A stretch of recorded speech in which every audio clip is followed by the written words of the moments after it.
Hello, my fellow Texas Neurological Society members. This is Yasar Hussein. I'm board certified in neurology and neuromuscular medicine. I'm director of Austin Neuromuscular Center and assistant professor at UT Dell Medical School.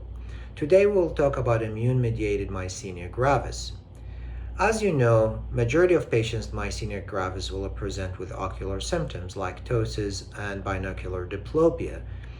And sometimes it will progress to more generalized symptoms, and some of these symptoms are life-threatening, like dysphagia and shortness of breath, in addition to severe muscle weakness.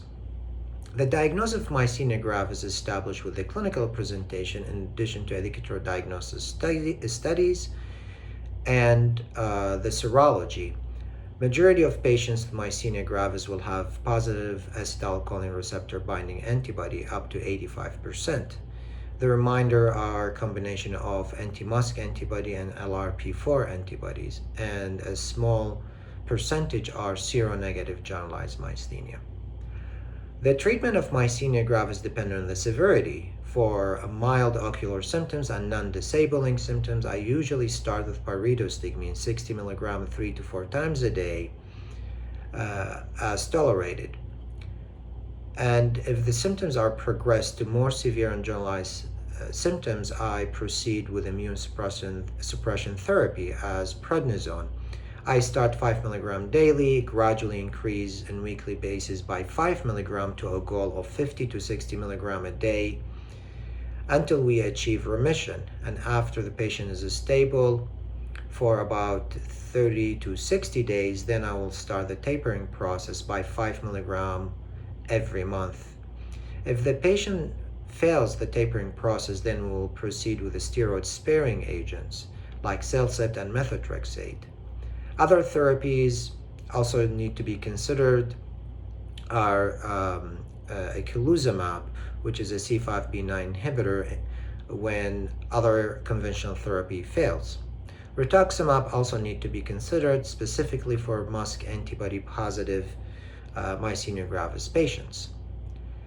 The surgical treatment for myasthenia gravis need to be considered with thymoma, which is up to 10% of patients with seropositive acetylcholine receptor binding antibodies.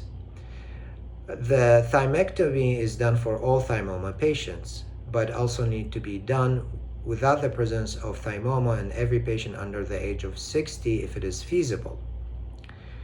The treatment for myasthenia gravis crisis is IVIG and a plasmapheresis, and the choice is done according to the feasibility in the hospital, but also need to be considering the other comorbidities that the patient have. For example, heart failure, hypercoagulability state, chronic kidney disease.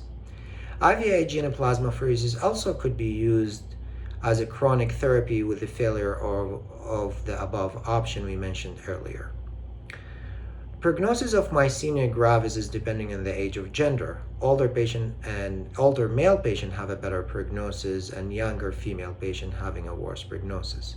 In addition, myasthenia gravis patients are at risk of having other immune-mediated disorders, so it would be a good idea to screen for other immune disorders like Sjogren's disease, thyroiditis, and rheumatoid arthritis in patients who are newly diagnosed with seropositive myasthenia gravis. Other therapies under study in clinical trials for myasthenia gravis are also having a promising outcome. For example, FcN receptor inhibitors, efgartigimod, and also other C5b9 inhibitors like ravulizumab and zilucoplan. And also we have a new trials for inebilizumab CD19, and that could be also promising for both the MuSK antibody and also acetylcholine receptor binding antibodies. Thank you so much for listening to this presentation, and I hope we'll see you with the next Texas Neurological Society meeting.